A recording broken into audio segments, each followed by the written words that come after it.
Hi, my name is Maddie.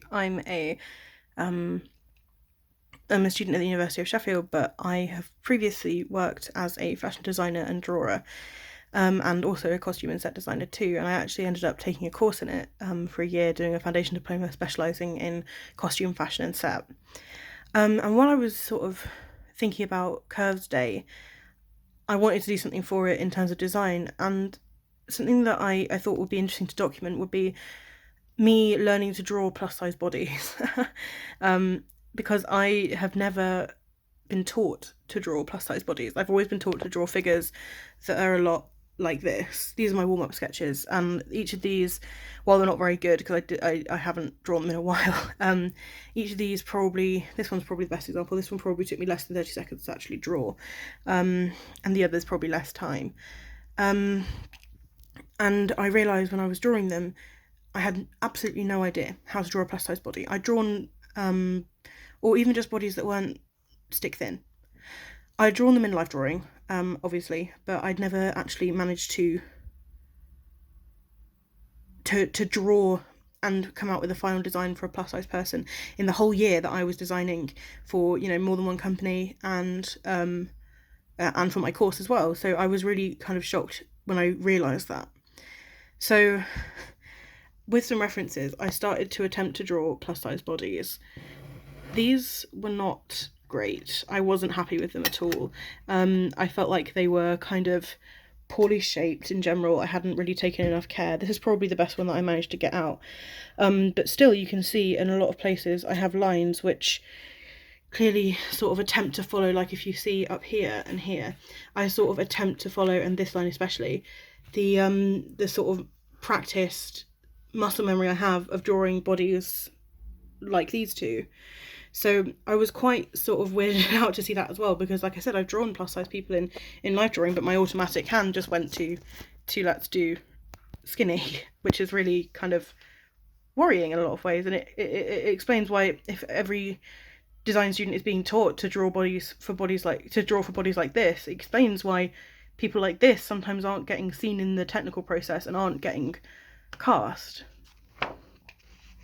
So I moved on to using Sharpie here because I prefer using sort of a stronger medium, and I was still getting these horrible lines which clearly don't match up and they're just too small. Shoulders especially I seem to have a problem with. And these drawings again took me probably 30 seconds.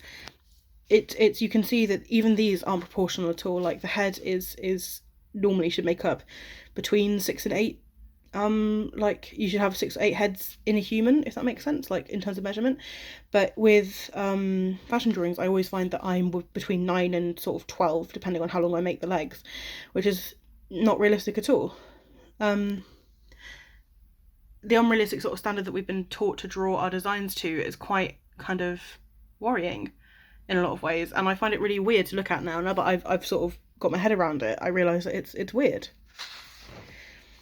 So I sort of moved on to the initial stages of my design. I didn't come up with a completed design yet, but I looked at, having talked to Ryan about his issues with the fact that he's, as a plus size person, he has never cast in a romantic lead, and I thought to sort of combat that, I maybe I should start drawing something that's really romantic and whimsical, and kind of flowy, a big gown. I only ever designed for women, so I can't draw men at all, I'm afraid.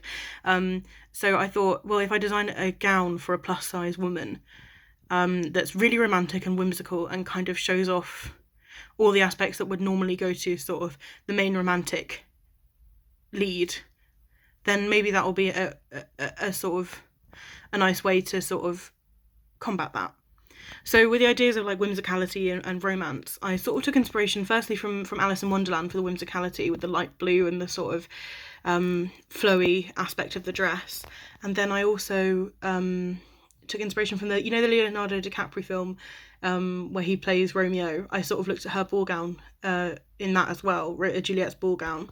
So my initial design was this one, which was I hate, and immediately thought, this is too prude, this is too covered, this is too sort of lumpy. It was a really sort of design I hated to begin with, but from that I took the idea of an empire waist, because I find that's a common sort of I don't really like the word flattering sort of in association with this, because it feels like you're attempting to make something look skinny when that's not, shouldn't be what we're aiming for.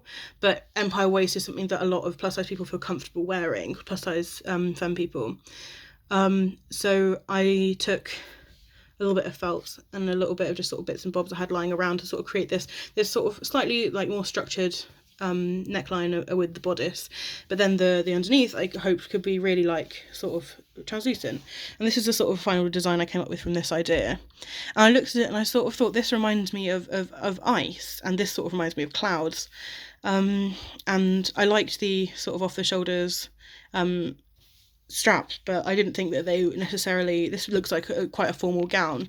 And I was thinking in terms of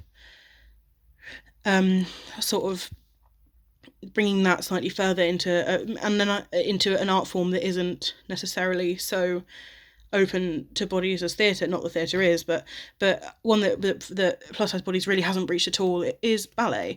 So I thought, if I designed a sort of cloud-ish costume for a ballet dancer, a plus size ballet dancer, maybe that would be somewhere to take it further. So this is the design that I ended up coming up with, and it's sort of this big mishmash of blues, whites, blacks, and some little aspects of yellow up in the top here. And I was thinking it would be incredible to see this sort of thing live, and if you made it out of lots of tulle and sort of mesh as well, and some really sort of firm structure for this part at the bottom, it could make it really interesting. And if you made the top sort of a more form-fitting sort of bodysuit sort of vibe, it would make for a really interesting piece that would move really well and could really easily be incorporated into a ballet. As you can see, I left the legs completely uncovered because I wanted you to see how automatic I immediately went to drawing very skinny legs, and had to forcibly sort of look at it and say, no, I need to actually think about what people really look like, and draw legs that look more realistic. But yeah, that was my sort of exploration. I'm going to keep going, but this is as far as I got with the festival. But I hope you enjoyed it.